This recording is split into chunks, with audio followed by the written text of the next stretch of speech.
Hello, my name is Daniel Rock, and I'm an education program specialist at the Georgia Department of Education.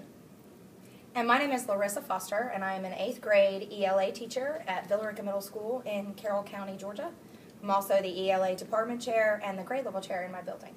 And today we are glad you've joined us for Common Core Tools. This webcast is a series where we talk to Georgia teachers about the instruction, scaffolding, and tools they're using in their classes to help students meet the Common Core standards. Larissa has been gracious enough to join us today on her holiday, as a matter of fact. Yes. And to talk about what she's doing in her classroom to help her students meet these standards. Larissa, in your county, not in your county, but in all of Georgia, often reading and literature, right? English language arts and literature are separate.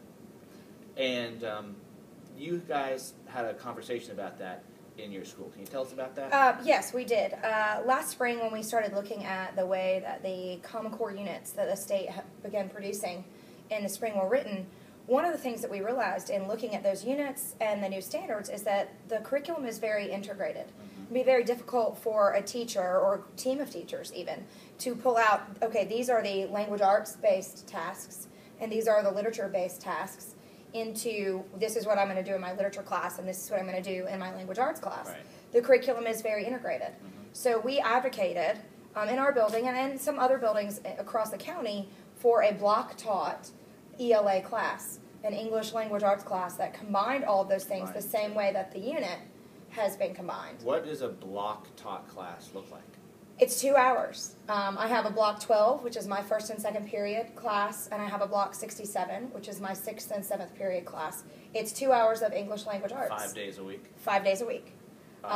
We made that jive within our master schedule. I'm on the leadership team and a department chair, so I get to participate to some degree in the development of our master schedule.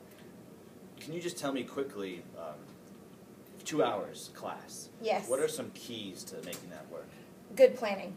Good planning. planning is essential. And keeping your students engaged for a 2 hour time period can be, sometimes a 2 hour class is daunting. You have to change things up a lot. Yes, we do have to change things up. But the units and the way that they're written, because it is an integrated system with the writing and the literature, we didn't really see another way to do it.